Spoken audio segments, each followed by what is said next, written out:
నమస్తే అండి అందరికీ. మనం ఆల్రెడీ ముందు క్లాస్‌లో అయితే చూసాం కదా! బ్యాలెన్స్డ్ కెమికల్ ఈక్వేషన్స్ అనేవి మనం చూసాము. సో, ఇక్కడేమంటే మనకి క్లియర్‌గా చెప్తున్నారండి. ఆహ్,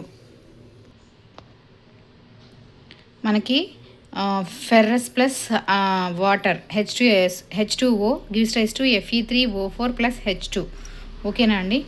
సో, ఇప్పుడు చూడండి ఈ బ్యాలెన్స్డ్ కెమికల్ ఈక్వేషన్ మనకి ఎలా ఫామ్ అవుతుందనేది స్టెప్ బై స్టెప్ అయితే చెప్పారు. ఒకసారి నేను చూపిస్తాను. ఇక్కడ చూడండి స్టెప్ 1లో ఏమంటే to balance A chemical equation first draw boxes. అంటే ఇది 10th స్టాండర్డ్ కదండి, చిన్నపిల్లలకు అర్థమయ్యేటట్టు 10th స్టాండర్డ్లో మనకైతే చెప్పారు. మనకు ఆల్రెడీ చదివాం కాబట్టి బాగా కొంచెం ఐడియా ఉంటుంది కాబట్టి కొంచెం ఈజీగానే తెలుసుకోవచ్చు. బట్ నేనేమంటే కొంచెం మీకు వివరణ కోసం అలా చెప్తున్నాను. Ferrous plus H2O gives rise to Fe3O4 plus H2. ఓకేనా అండి? ఇక్కడ రిలీజ్ అయిన గ్యాస్ ఏంటి? హైడ్రోజన్. సో నెక్స్ట్ స్టెప్లో ఏమంటున్నాడు, మనకి ఫెర్రస్ అనేది వాటర్తో రియాక్ట్ అయినప్పుడు ఏమనేది ప్రోడక్ట్ ఏమొచ్చింది? Fe3O4 ప్లస్ H2 గ్యాస్ అనేది రిలీజ్ అయిందనమాట. Ferrous oxide plus hydrogen gas. List 2 step 2 ఇక్కడ ఏమన్నారు? List the number of atoms different elements present in the unbalanced equation. మనకి ఇంతకుముందు మనం చూసాం, లాస్ట్ క్లాస్లో కూడా చూసాము. Ferrous, hydrogen, oxygen, number of atoms in reactants, అంటే లెఫ్ట్ సైడ్ ఉండేవన్నీ కూడా మనకి reactants, and number of atoms in products, right side ఉండేవన్నీ కూడా మనకి ప్రొడక్ట్స్. సో లెఫ్ట్ సైడ్ చూస్తే మనకి ఫెర్రస్ ఒకటి ఉంది, రైట్ సైడ్ చూస్తే ప్రొడక్ట్లో రియాక్టెంట్లో ఒకటి ఉంది, ప్రోడక్ట్లో 3 ఉంది. సో ఇది అనేది మనకి రియాక్షన్ జరిగిన తర్వాత మనకి ఏర్పడిన యాటమ్స్ అనమాట. సో అది వీళ్ళు క్లియర్గా ఎక్స్ప్లెయిన్ చేస్తున్నారు. అలాగే ఇక్కడ స్టెప్ 3 చూస్తే it is often convenient to start balancing with the compound that contains the maximum number of atoms అనమాట. So it may be a reactant or a product. In that compound select the element which has the maximum number of atoms. Using this criteria we select Fe3O4 and the element oxygen in it. Therefore 4 oxygen atoms on right side and only 1 on left side అనమాట. ఇక్కడ ఏం చెప్పారు ఈ table చూడండి ఒకసారి. Atoms of oxygen అన్నారు, రియాక్టెంట్స్లో ఎన్ని ఉన్నాయి, ప్రొడక్ట్స్లో ఎన్ని ఉన్నాయి. ఇప్పుడు ఆక్సిజన్ గురించి మనం మాట్లాడుతాం. మనకి ఖచ్చితంగా ఎగ్జామ్లో ఎలా అడుగుతారంటే ఇలాగ ఫెర్రస్ ఆక్సైడ్ మామూలుగా మనం చూసాం కదా, ఫెర్రస్ అనేది హైడ్రోజన్ H2Oతో రియాక్ట్ అయినప్పుడు మనకి ఏం ఫామ్ అవుతుంది, సో నెంబర్ ఆఫ్ ఎలిమెంట్స్ ఏంటి, ఇక్కడ ఆక్సిజన్ ఎలా ఉంది అని చెప్పేసి చెప్పానమాట. ఫస్ట్ చూడండి ఆటమ్స్ ఆఫ్ ఆక్సిజన్ ఇనిషియల్ ఎలా ఉందంటే ఇన్ రియాక్టెంట్స్ 1, ఇన్ H2Oలో ఒకటే ఉంది కదా. మళ్ళీ ప్రోడక్ట్లో వచ్చేసరికి మనకి ఆక్సిజన్ ఎన్ని అయింది? 4 అయితే ఫామ్ అయింది. మనకు రిలీజ్ అయిన గ్యాస్ వచ్చి హైడ్రోజన్.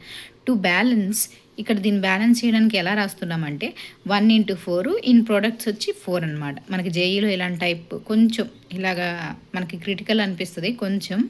సో ఇలా ఈ టైప్ ఆఫ్ బిట్స్ అయితే జేఈ ఎగ్జామ్స్లో అడుగుతారండి ఒకసారి. నెక్స్ట్ కింద చూడండి, అదే బాక్స్లో చెప్పాడు పార్షియల్లీ బ్యాలెన్స్డ్ ఈక్వేషన్ అన్నారు. Fe ప్లస్ 4H2Oతో మనకు అయినప్పుడు Fe3O4 ప్లస్ H2. ఓకేనా, ఇదే చెప్పారండి మనకి. సో మనకి ఇక్కడ ఆక్సిజన్స్ సరిపోయాయి అన్నమాట.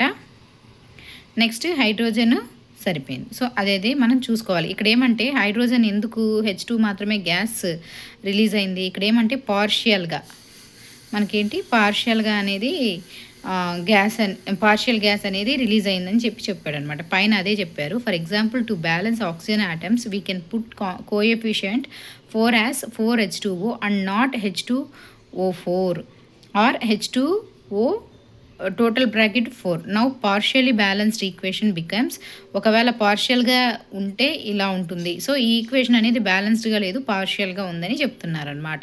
సో అది మనం చెక్ చేసుకోవాలండి. ఇక్కడ చూడండి, Fe and H atoms are still not balanced. Pick any of these elements to proceed further. Let us balance hydrogen atoms in the partially balanced equation. So equalize the number of H atoms, make the number of molecules of hydrogen as 4 on the right side అనమాట. So ఇక్కడ ఏమన్నాడు, ఇప్పుడు balance అనేది పార్షియల్గా equation అనేది partially balanced అన్నారు కాబట్టి దీన్ని కంప్లీట్గా ఎలా బ్యాలెన్స్ చేయాలి అనేది ఇక్కడ చెప్తున్నారనమాట. ఆటమ్స్ ఆఫ్ హైడ్రోజన్ ఇనిషియల్లో 8 ఇన్ అంటే 8 తీసుకున్నారు, ఇక్కడ 8 in 4H2O అన్నారు. నెక్స్ట్ ఇక్కడ మనకి 2 ఇన్ H2 అన్నారు. అలాగే టు బ్యాలెన్స్ వచ్చి ఇక్కడ మనకి టోటల్ ఎన్ని ఉన్నాయి, మనం ఇక్కడ హైడ్రోజన్ గురించి మాట్లాడుతున్నాం కాబట్టి 8 ఉన్నాయి. సో ఇవి ఇన్ ప్రోడక్ట్ కూడా మనకి 8 ఉన్నాయన్నమాట, అది చెప్తున్నారు. ఇక్కడ చూడండి, the equation would be Fe plus 4H2O gives rise to Fe3O4 plus 4H2. ఇప్పుడు ఇది మనకి ఏమైంది, కంప్లీట్గా బ్యాలెన్స్ అయిందనమాట. సో అదేనండి ఇక్కడ చెప్తున్నారు. మళ్ళీ స్టెప్ 5 అన్నారు. స్టెప్ 5లో కూడా మీరు చూస్తున్నట్లయితే examine the above equation and pick up the third element which is not balanced. You find that only one element is left to be balanced, that is iron. So ఒక్క iron మాత్రమే మనకి balance అవ్వలేదు అని చెప్తున్నాడు అనమాట. Initial balance same ఇవన్నీ కూడా మనకి బాక్స్లో చెప్తాడండి, మీకు అర్థం అవ్వాలని చెప్పి. ఏం లేదండి, మనకి ఇక్కడ ఒక్కొక్క ఎలిమెంట్ తీసుకున్నాడు. ఫస్ట్ ఆక్సిజన్, తర్వాత హైడ్రోజన్, ఇప్పుడు ఫెర్రస్ అంటున్నాడు. సో ఫెర్రస్ వచ్చేసి initial 1 in Fe, in product 3 in Fe3O4. Next to balance 1 into 3, ఇక్కడ ఏమున్నాయి 3 బ్యాలెన్స్ అయిపోయి. ఇప్పుడు ఈక్వలైజ్కి 3Fe3 plus 4H2O gives rise to Fe3O4 plus 4H2. Finally to check the balanced equation అంటే 3Fe plus 4H2O gives rise to Fe3O4 plus 4H2. This is the balanced equation అనమాట. మనకి ఒక్కొక్క ఈక్వేషన్ని మనం బ్యాలెన్స్ చేసుకుంటూ ఎలా వచ్చామనేది క్లియర్గా చెప్తున్నాడు. మనం స్టెప్ బై స్టెప్ అయితే చూసాం ఇక్కడ. సో అదేనండి ఇక్కడ చెప్పారు మనకి బ్యాలెన్స్డ్ కెమికల్ ఈక్వేషన్ అంటే ఏంటి, ఒక ఈక్వేషన్ ఇస్తే దాన్ని ఎలా బ్యాలెన్స్ చేయాలనేది, దాని కోఎఫిషియెంట్స్తో ఎలా చేయాలి, ఎలా చేస్తే అది బ్యాలెన్స్ అవుతుంది అనేది వాళ్ళు స్టెప్ బై స్టెప్ అయితే మనకు చెప్పారు. Writing symbols of physical states అనమాట. సో స్టెప్ 7 అది 3Fe ఆఫ్ ఎస్ అంటే వాటి స్టేట్, అది సాలిడా లిక్విడా గ్యాసా అని చెప్పేసి. 3Fe అనేది సాలిడ్ అనమాట, 4H2O గ్యాస్. నెక్స్ట్ Fe3O4 అనేది సాలిడ్ ప్లస్ 4H2 అనేది మనకి హైడ్రోజన్ గ్యాస్ అనేది రిలీజ్ అయిందనమాట. అదే ఇక్కడ చెప్తున్నారు. సో ఒక్కసారి మళ్ళీ బ్యాలెన్స్డ్ కెమికల్ ఈక్వేషన్ అనేది ఎలా చేశారు, స్టెప్ బై స్టెప్ ఎలా చేశారు అనేది మనం ఒక్కసారి చూద్దామండి. లెటెస్ట్ ట్రై అన్నాడు, ఇక్కడే మనకి స్టార్టింగ్లోనే అన్నాడు let us try to balance the chemical equation అని ఒక ఎగ్జాంపుల్ ఇచ్చాడు. Fe plus H2O gives rise to Fe3O4 plus H2. ఇక్కడ మనకి క్లియర్గా చెప్పాడు. ఇప్పుడు లెఫ్ట్ సైడ్ ఏమో మనకి రియాక్టెంట్స్లో ఒక్క Fe ఉంది, ఇటువైపు రైట్ సైడ్ ఏమో Fe3 ఉంది. సో వీటిని మళ్ళీ ఇక్కడేమో లెఫ్ట్ సైడ్లో H2 ఉంది, రైట్ సైడ్ ఆక్సిజన్ ఏమో O4 ఉంది. అలాగే ఇప్పుడు మనం ఏదైతే స్టెప్ బై స్టెప్ చూసామో ఇదేనండి. ఈ ఏదైతే మనకి ఇప్పుడు పార్షియల్లీ ఇక్కడ ఒక ఈక్వేషన్ ఇచ్చారో దీన్ని బ్యాలెన్స్ చేసుకుంటూ రమ్మన్నారనమాట. ఫస్ట్ మనకి చేసినప్పుడు ఏమంటే 1 by 1 స్టెప్ 1లో మనం చూసాము, అది Fe plus H2O gives rise to Fe3O4 plus H2. ఇదే మనకి ఇచ్చింది కూడా అక్కడ మీరు చూసినట్లయితే. ఇదిగోండి ఇక్కడ ఇచ్చింది కూడా, ఇది ఇక్కడ ఇచ్చిందే మనకు అక్కడ చెప్పారు స్టెప్ 1లో కూడా. సో నెక్స్ట్ సెకండ్ స్టెప్లో మనం ఏం చేసాము, ఆ ఎలిమెంట్స్ లెఫ్ట్ సైడ్ ఎన్ని ఉన్నాయి రైట్ సైడ్ ఎన్ని ఉన్నాయి అనేది రాసుకున్నాము. నెక్స్ట్ ఏమో థర్డ్ స్టెప్లో ఏం చేసామంటే ఆక్సిజన్ రియాక్టెంట్స్ ఆటమ్స్ ఆఫ్ ఆక్సిజన్ని బ్యాలెన్స్ చేసుకుంటూ వచ్చాం. ఇనిషియల్ అలా ఉంది, బ్యాలెన్స్ చేశాకే ఎలా ఉన్నది అనేది రాసాము. అది కూడా Fe plus 4H2O gives rise to Fe3O4 plus H2. అంటే 1 by 1 మనము ఫస్ట్ ఆక్సిజన్ అయితే బ్యాలెన్స్ చేసాము. నెక్స్ట్ ఇప్పుడు హైడ్రోజన్ బ్యాలెన్స్ చేస్తున్నాము.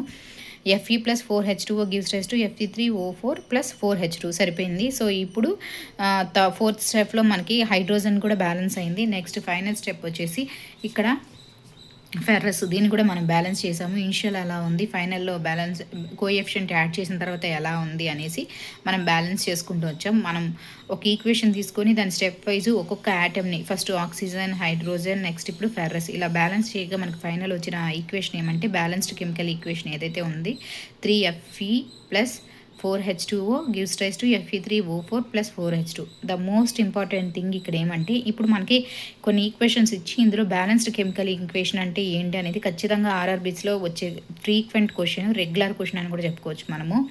సో మనకి ఈ ఆర్ఆర్బీలో ఈ క్వశ్చన్ వస్తుందండి.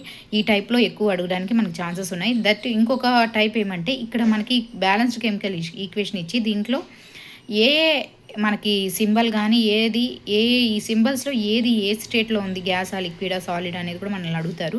బ్లాంక్ ఇచ్చి కూడా మనల్ని చెప్పమంటారు. సో అది మనకు ఆప్షన్స్లో చెక్ చేసుకొని పెట్టాలండి. ఇప్పుడు చూడండి 3Fe అనేది solid plus 4H2O gas gives rise to Fe3O4 solid plus 4H2 అనేది గ్యాస్ అండి. ఇదేనండి బ్యాలెన్స్డ్ కెమికల్ ఈక్వేషన్ మనకి ఇచ్చిన best example. Maximum direct bit కూడా అడగచ్చు, ఇదే కూడా అడగచ్చు. సో అది ఏ స్టేట్ అని కూడా అడగచ్చు. మీకు నేను చెప్పిన వీడియో నచ్చినట్లయితే, మీకు అర్థమైనట్లయితే లైక్ చేసి షేర్ చేసి సబ్స్క్రైబ్ చేసుకోండి. Thank you all.